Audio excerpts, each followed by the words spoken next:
The live TV, सच सबसे आगे। नमस्कार, द लाइव टीवी आप देख रहे हैं। आपके साथ मैं हूं आदित्य कुमार। चुनाव न जीतने पर किस तरीके की धांधली की जा रही है और कैसे अंत में मतगणना को प्रभावित करने की कोशिश की जा रही थी और चुनाव जीतने के बाद भी प्रमाण पत्र ना दिया जाना इस बात की तरफ तस्दीक करता है कैसे चुनाव को प्रभावित शुरू से तो किया ही गया और लास्ट में भी करने की कोशिश की जा रही थी।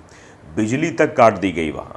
आप देखिए, लोकसभा सलेमपुर का मामला मैं आपको बता रहा हूं। सीट पर जिला प्रशासन द्वारा सपा प्रत्याशी रमाशंकर राजभर को जीतने के बाद जीत का प्रमाण पत्र जिलाधिकारी द्वारा प्रमाण पत्र नहीं दिया जा रहा है।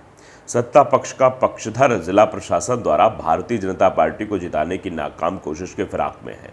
आप साफ तौर पर देखिए तस्वीर, रात के वक्त प्रमाण पत्र क्यों नहीं दिया जा रहा है? जब प्रत्याशी चुनाव जीत चुका है, वो उसको अधिकार प्राप्त है कि हाँ उसको प्रमाण पत्र मिलना चाहिए, तो उसको प्रमाण पत्र क्यों नहीं दिया जा रहा है? इसके पीछे की क्या साजिश है, क्या वजह है? ये अपने आप में इस बात को दर्शाती है कि ऐसे अगर होगा तो फिर तो चुनाव का कोई मतलब नहीं रह जाता है। क्योंकि जिस तरीके से शुरुआती दौर से ये तस्वीरें देखी गई हैं कि कैसे चुनाव को प्रभावित करने के लिए, चुनाव को अपने पक्ष में करने के लिए ये सब कुछ किया जाता रहा है और वहाँ पर बिजली काट दी गई, सर्टिफिकेट नहीं दिया गया, रात में हंगामा किया गया और ये कई जगहों पर ऐसी तस्वीर देखने को मिली है, सिर्फ एक जगह पे नहीं है। क्योंकि आप जान रहे हैं कि मामला बहुत पेचीदा हो गया है, एक एक सीट बहुत महत्वपूर्ण है और इसीलिए शायद ये सब कुछ करने की कोशिश की जा रही, इसीलिए कहानी गढ़ने की कोशिश की जा रही, क्योंकि अलग अलग जगहों पर ऐसा होता हुआ दिखाई भी दे रहा है और बहुत कम मार्जिन हो रहा है। जो जीत का मार्जिन हो रहा है वो बहुत कम हो रहा है। इसके पीछे भी कई तरह के तर्क दिए जा रहे हैं, कई तरह की बातें की जा रही हैं, लेकिन आप समझिए कि रस्सी जल गई लेकिन अभी भी ऐठन नहीं गई। ये साफ तौर बात आप समझ सकते हैं। जीत कराने के लिए, अपनी जीत सुनिश्चित कराने के लिए बिजली तक काटी जा रही, हर तरह के पैतरे अपनाए जा रहे हैं, हर तरह के तिकड़म भिड़ाए जा रहे हैं। उससे आप ये अंदाज़ा ज़रूर लगा सकते हैं। अब देखिए, इसमें बाकायदे पंकज राजभर ने डीएम को भी टैग किया है, सीएम ऑफिस को टैग किया है और डीएम देवरिया को टैग किया है कि इस तरीके की जो घपलेबाजी हुई है नहीं होनी चाहिए। और लोग लिख भी रहे हैं कि सलेमपुर जीत का सर्टिफिकेट मिला कि नहीं मिला। लोग कह रहे हैं कि डटे रहिए, चापे रहिए, नहीं तो 2 से 4 सीट पे बेईमानी करने वाले, यानी 2-4 सीट की भी बेईमानी करने की ये लोग फिराक में है। चुनाव आयोग तुरंत संज्ञान ले, भी कहा जा रहा है। इलेक्शन कमीशन अखिलेश यादव को भी कहा जा रहा है, अखिलेश यादव भी इस मसले पर संज्ञान ले। फूलपुर में भी कुछ ऐसा ही हुआ, मतलब फूलपुर में जो जीत हुई है वो ऐसे ही जीत नहीं हुई है। फूलपुर की सीट के हाथ से जा रही थी, वहाँ भी प्रशासन द्वारा अमरनाथ मौर्य को जानबूझकर लगभग 3000 वोटों से हराया गया। तो आप समझिए मार्जिन 3000 का था, 3000 वोटों से हरा दिया गया। एडवोकेट स्वदेश न्यूज़ है, वो लिख रहे हैं कि एक चीज़ देखने में आ रही कि सपा की वही सीट का परिणाम जारी हो रहा है जिनकी जीत बहुत अधिक है। बाकी जो सामान्य जीत है उनको नहीं प्रशासन जितवा रहा है, यानी उनको प्रशासन नहीं जितवा रहा है जो सामान्य जीत है।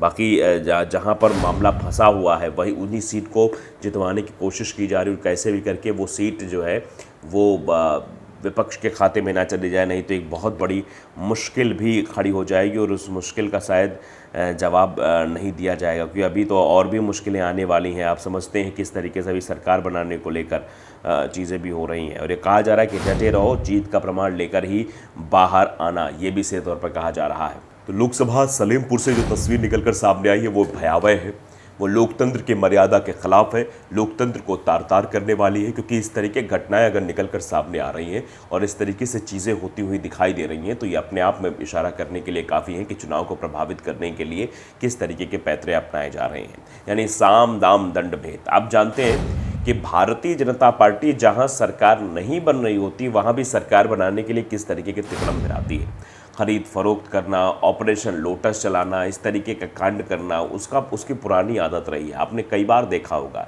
आप मध्य प्रदेश का मामला ले लीजिए, कर्नाटक का मामला ले लीजिए, यहाँ तक कि राजस्थान में भी हेरफेर करने की कोशिश भारतीय जनता पार्टी द्वारा की गई थी, लेकिन वहाँ पर कोई दाल उसकी नहीं गली। जिस तरीके से वो हर राज्यों में ये इस तरीके के कांड करने की कोशिश करती है, उससे समझ में आता है कि आने वाले समय में क्या होने वाला है। रात भर लोगों का जमावड़ा, वहाँ बिजली काटी गई सलेमपुर में, किसी भी तरीके से वहाँ प्रमाण पत्र नहीं दिया जा रहा था। राजन शर्मा भी देखिए लिख रहे थे तत्काल जीत का प्रमाण पत्र दिया जाए, धांधली नहीं चलेगी, भाजपा खत्म, तानाशाही नहीं चलेगी, यानी चुनाव आयोग को इस मसले पर संज्ञान लेना चाहिए। आखिरकार चुनाव आयोग इस मसले पर क्यों नहीं बोल रहा था, क्यों वो इस मसले को संज्ञान में नहीं ले रहा था, ये अपने आप में बड़ी बात है कि आखिरकार इस तरीके से अगर सर्टिफिकेट नहीं दिया जा रहा है, लाइट काट दी जा रही है, किसी भी तरीके से वहाँ प्रशासन जोर आजमाइश कर रहा है कि नहीं अभी या तो रिकाउंटिंग की बात चल जाती है या फिर किसी भी तरीके से मामले को टालने की कोशिश ताकि समय रहते कुछ वोटों में हेरफेर किया जा सके, जो जीत रहा प्रत्याशी होता है उसको हराया जा सके,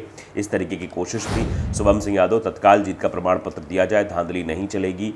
चंद्र प्रकाश यादव लिख रहे हैं बिना संघर्ष के जीत का प्रमाण पत्र क्यों नहीं दिया जा रहा है। हिलना नहीं भाई लोग, ये सीधे तौर पर कल से ही लोग कह रहे थे कि वहाँ से हिलना नहीं है, क्योंकि अगर हिल गए वहाँ से तो फिर प्रमाण पत्र नहीं मिलेगा। लगातार पंकज राजभर ने इसको लेकर आवाज़ उठाई कि आखिरकार वहाँ पर सर्टिफिकेट क्यों नहीं जा रहा है। सलेमपुर सीट को लेकर इतनी गहमा गहमी क्यों देखने को मिली, ये भी अपने आप में जो है वो सवाल खड़ा हुआ था। आप जानते हैं कि सलेमपुर में जिस तरीके से सर्टिफिकेट एसपी के रामशंकर राजभर की वहाँ पर जीत हुई है, बीजेपी के रविंद्र कुशवाहा दूसरे नंबर पर वहाँ पहुँचे हैं। अगर वहाँ के नतीजों की हम बात करें, रात तक चुनाव देर परिणाम से आए। सलेमपुर लोकसभा चुनाव 2024 के नतीजे, सीट पर जो वोटिंग हुई, जो नतीजे वहाँ पर आए, एसपी के रामशंकर राजभर जीते। लोकसभा चुनाव में परिणामों में सलेमपुर लोकसभा सीट पर बीजेपी के रविंद्र कुशवाहा इस दौर में दूसरे नंबर पर है। लोकसभा चुनाव 2024 से जुड़ी सारी जानकारी हम आपको इसमें दे रहे हैं। सलेमपुर चुनाव 2024 में एसपी उम्मीदवार रामशंकर राजभर चुनाव जीत रहे हैं, बीजेपी उम्मीदवार हार रहे हैं। लेकिन उसके बाद भी जिस तरीके से रात में जो माहौल क्रिएट किया गया, रात में जो माहौल बनाया गया कि वहाँ पर सर्टिफिकेट नहीं दिया जा रहा है, दिक्कत की जा रही है, बाद में जब बहुत ही माहौल बनाया गया, लोगों द्वारा गुस्सा दिखाया गया, तब जाके सर्टिफिकेट दिया गया। देवरिया टाइम्स ने लिखा है कि सलेमपुर 71 लोकसभा क्षेत्र से गठबंधन प्रत्याशी रमाशंकर राजभर को बलिया डीएम ने दिया जीत का प्रमाण पत्र। अंततः देना ही पड़ा, क्योंकि जिस तरीके से लगातार वहाँ पर माहौल बन गया था, लगातार लोगों द्वारा जो है मतलब माहौल क्रिएट किया जा रहा है। देखिए बलिया खबर ने भी लिखा है, सलेमपुर लोकसभा में रमाशंकर राजभर ने दर्ज की जीत, प्रशासन ने दिया सर्टिफिकेट, बाद में सर्टिफिकेट मिला। कई जगहों पर यह तस्वीर हम दिखा रहे हैं। तो दरअसल ये जो जीत का सर्टिफिकेट है, इसके लिए भी मशक्क़त करनी पड़ रही है। इससे आप समझ सकते हैं कि प्रशासन किस तरीके से हावी था, किस तरीके से सब कुछ हाथ से छिन जाने के बाद भी अपनी ताकत दिखाने की कोशिश की जा रही है। इससे आप कह सकते हैं कि रस्सी जल गई है, लेकिन अभी तक ऐंठन नहीं गई है, और इस ऐंठन को दिखाने की कोशिश जो है वो की जा रही थी। कैसे भी करके चुनाव को अपने पक्ष में किया जाए, कैसे भी करके जीत हासिल की जाए। अभी भी एक उम्मीद जो है वो बनाने की कोशिश थी, एक माहौल बनाने की कोशिश थी। लेकिन आप जानते हैं कि जनता ने अपना मैंडेट चुन लिया है। जनता ने बेरोज़गारी, महंगाई और इन सब मुद्दों को लेकर वोटिंग की है। उत्तर प्रदेश में जैसी हार हुई है भारतीय जनता पार्टी की, वैसी हार की कल्पना भी भारतीय जनता पार्टी ने शायद ही पहले कभी की होगी। शायद ही इस बारे में कभी सोचा होगा कि हाँ, इस तरीके से हमको हार का सामना करना पड़ेगा। तो आप जिस तरीके से तस्वीर देख रहे हैं, टैली देख रहे थे, आप सुबह से ही टैली देख रहे थे, किसी भी चैनल ने अपने एग्जिट पोल में इतनी कम सीटें भारतीय जनता पार्टी को नहीं दी। सारे एग्जिट पोल धरे के धरे रह गए, और इससे ये भी साबित होता है कि जो एग्जिट पोल बनाए गए थे, किस तरीके से वो एक कमरे में बैठकर बनाए गए थे, जनता के बीच जाकर नहीं बनाए गए थे। और इस बार साइलेंट वोटर ने जो काम किया वही साफ तौर पर दिखाई भी दिया। तो आप ये कह सकते हैं कि रस्सी पूरी जल गई, लेकिन फिर भी कल ऐंठन दिखाई दे रही थी, कैसे भी करके सीट को अपने पाले में कर लिया जाए, क्योंकि एक एक सीट की लड़ाई अब है सरकार बनाने के लिए। द लाइव टीवी को अगर आपने सब्सक्राइब नहीं किया, जरूर करिए, बेल आइकन दबाइए ताकि सच खबर आप तक पहुंचती रहे। नमस्कार। द लाइव टीवी, सच सबसे आगे।